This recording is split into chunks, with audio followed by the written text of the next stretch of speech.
Good morning class 12 सी। आज हम अपना नया टॉपिक डिस्कस करेंगे, एन अर्ली अम्पायर। जैसे कि हमारे चैप्टर का नाम है Kings, farmers and towns, early states and economies. हम और जो टाइम पीरियड है वो है 600 BC से लेके 600 CE तक। तो यानी 600 BC से लेके 600 CE तक जो भी राजा आए, जो टाउन्स बने, या किसानों के बारे में जो भी हमारे पास सोर्सेज अवेलेबल हैं उसका हम थोड़ा सा डिस्कस करेंगे। अब लास्ट क्लास में हमने डिस्कस किया था कि 16 महाजनपदास जो है वो उभर के सामने आती हैं 6th सेंचुरी BC के आसपास। अब उनमें जो एक महाजनपद है वो बहुत ही पावरफुल होती है, मगध। क्यों पावरफुल होती है ये भी हमने डिस्कस किया था। अब आज मगध को ही कंटिन्यू करेंगे कि जो मगध की ग्रोथ है वो कंप्लीट हो जाती है चंद्रगुप्त मौर्य के अंडर। उससे पहले मगध को रूल करने वाले नंदा डायनेस्टी थी, उससे पहले अजातशत्रु, बिंबिसारा। अब जो मगध जो महाजनपद है इसकी ग्रोथ जो है पूरी तरह से होगी चंद्रगुप्त मौर्य के रूल के अंडर, जिसने कि चंद्रगुप्त मौर्य ने जो मौर्य एम्पायर 321 BC में फाउंड किया, यानी 321 साल जीसस क्राइस्ट के जन्म के पहले। 321 BC मीन्स अब जो मौर्यन एम्पायर था इसका एक्सटेंड कहाँ तक था? अफ़गानिस्तान तक, बलूचिस्तान जो पाकिस्तान का प्रोविंस है।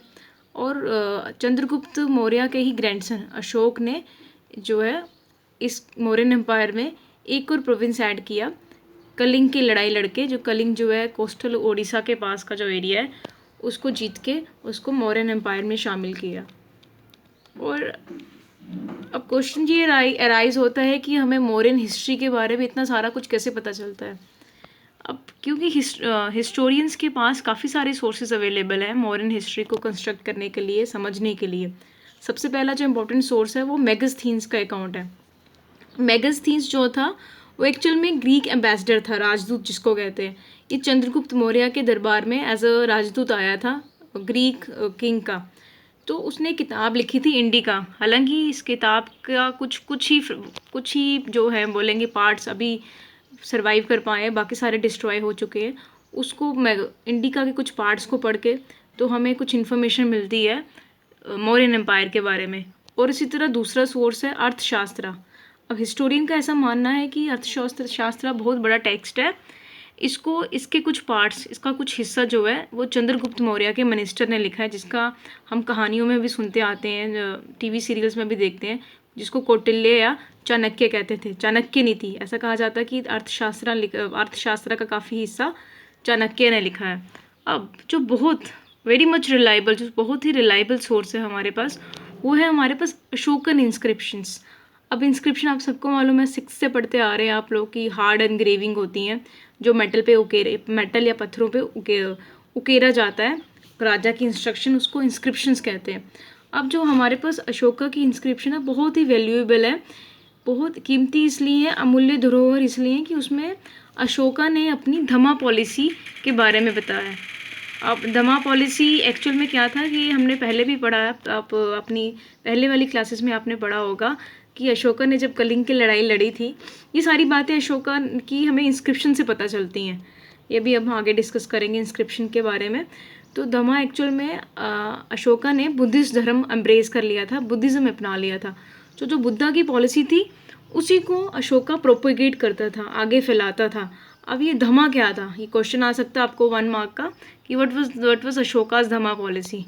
ये था कि बड़ों के प्रति सत्कार, ब्राह्मण्स के प्रति, जो पढ़े लिखे लोग हैं, काफ़ी स्कॉलर हैं, उनको ब्राह्मण कहते थे, उनके प्रति जेनरोसिटी, काइंडनेस, दया वाला भाव। उसके बाद जिन लोगों ने हमारी आम लाइफ का रिनाउंस, त्याग कर दिया, जैसे साधु संतों के, सर्वेंट्स को, स्लेव्स को अच्छे से ट्रीट करना, सभी धर्मों के लिए एक जैसा सत्कार, और जो हमारे ट्रेडिशन नहीं है, जैसे कि जिन रीति रिवाजों को हम नहीं मानते उनके लिए भी वैसा ही सत्कार। अब देखिए अशोकन, हमने डिस्कस किया कि जो इंस्क्रिप्शंस होती हैं वो एक्चुअल में क्या होती हैं कि हार्ड एनग्रेविंग्स होती हैं हार्ड सरफेस पे। अब जो अशोकन इंस्क्रिप्शंस थी वो एक्चुअल में 3 तरह की थी। एक तो थी कि उसने रॉक पे अपने एडिक्ट होता फरमान, राजा की तरफ से जो ऑर्डर आए। एक तो उसने रॉक्स पे इंस्क्राइब करवाए थे, उकेर यानी उकेरना अपने ऑफिशियल्स के द्वारा। माइनर रॉक एडिक्ट्स, कुछ छोटे वाले रॉक एडिक्ट्स हैं, पत्थरों पे उसने जो एडिक्ट्स जो है इंस्क्राइब करवाए हैं, और कुछ पिलर्स पे। यानी कि जो अशोकन इंस्क्रिप्शंस हैं वो 3 तरह की हैं। आप कुछ फेमस हैं, ये आपको क्वेश्चन में फाइनल पेपर में मैं आपका क्वेश्चन आ सकता है कि अशोका की कुछ ये इंस्क्रिप्शन बताइए, रॉक पिलर इंस्क्रिप्शन कहाँ कहाँ पे सब। ये फॉर एग्जांपल कंधार अफ़गानिस्तान में हमें मेजर रॉक एडिक्ट मिलेगा। बनशेरा, साबाश गढ़ी ये पाकिस्तान में है। गिरनार गुजरात में है। सोपारा महाराष्ट्र में है। सन्नाटी कर्नाटका में आ जाएगा। जोगौड़ा ये उड़ीसा में आएगा। शिशुपालगढ़ उड़ीसा में आएगा। सिमिलरली सांची जो है बहुत ही माना हुआ ये पिलर इंस्क्रिप्शन है अशोका का, ये मैप अच्छे से कर लेंगे। अच्छा, उसके बाद एडमिनिस्ट्रेटिंग द एम्पायर। अब जो हिस्टोरियन के पास सोर्सेज अवेलेबल हैं, या पिलर इंस्क्रिप्शन या पिलर इंस्क्रिप्शन या रॉक इंस्क्रिप्शन को पढ़ के हिस्टोरियन ने ये अनुमान लगाया है कि जो अशोका का एम्पायर काफ़ी बड़ा था, अफ़गानिस्तान से लेके बंगाल तक, नीचे साउथ में कर्नाटका तक, ऊपर कश्मीर तक, तो 5 भागों में बांटा था अपने सेंटर को।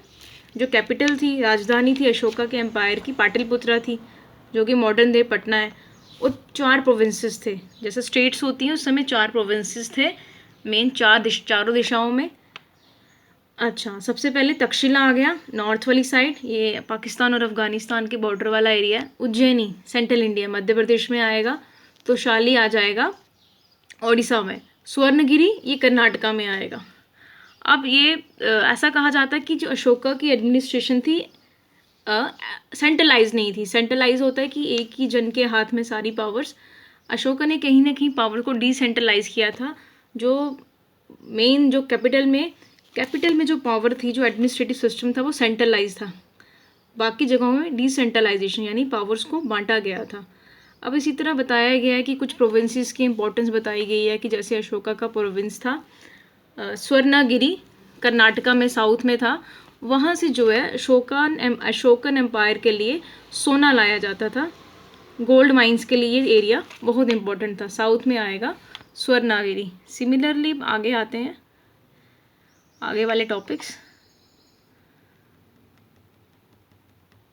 नेक्स्ट जो है अशोकन एम्पायर में ये बताया गया है कि अशोका ने अपनी जो आर्मी है उसके लिए 6 सब कमेटीज़ बनाई थी। आर्मी की एक कमेटी बनाई थी और उस कमेटी को 6 सब कमेटीज़ में डिवाइड किया गया। ये हमें मेगास्थीन्स का अकाउंट पढ़ के पता चलता है। जो मेगास्थीन्स ने इंडिका बुक लिखी थी उसके कुछ जो हिस्सा जो अभी शेष रह गए हैं, बाकी तो डिस्ट्रॉय हो चुके हैं, तो उनको पढ़ के पता लगता है कि अशोका ने आर्मी के मेंटेनेंस के लिए एक कमेटी बनाई थी। उसको फर्दर आगे 6 सब कमेटीज़ में बांटा गया था। अब ये 6 सब कमेटीज़ कौन सी थी कि भाई पहली जो कमेटी है वो नेवी को देखेगी। दूसरी, क्योंकि आर्मी में सब कुछ आएगा, नेवी भी आएगी। आर्मी का हिस्सा ही माना जाएगा नेवी।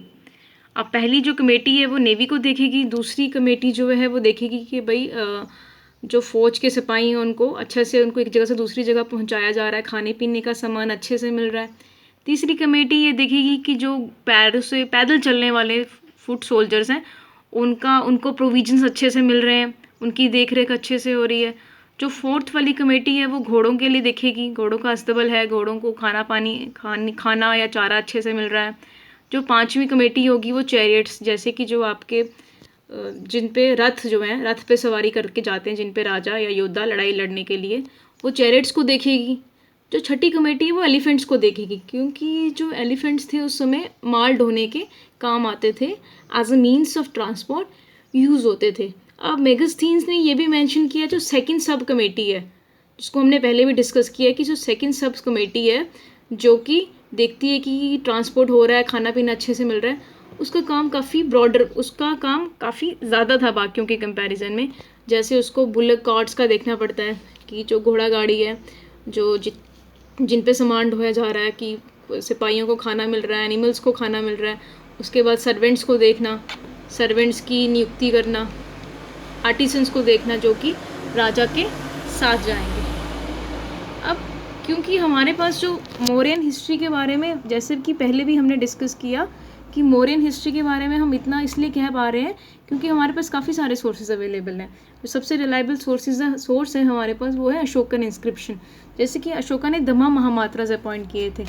अब धम्मा महामात्रास कौन होते हैं? जो अशोका की धम्मा पॉलिसी को अच्छे से प्रोपोगेट करेंगे, अच्छे से फैलाएंगे, उनको बोला गया धम्मा महामात्रास, धम्मा महामतास। तो आज को 12th से आज हम इतना ही डिस्कस करेंगे। Thank you.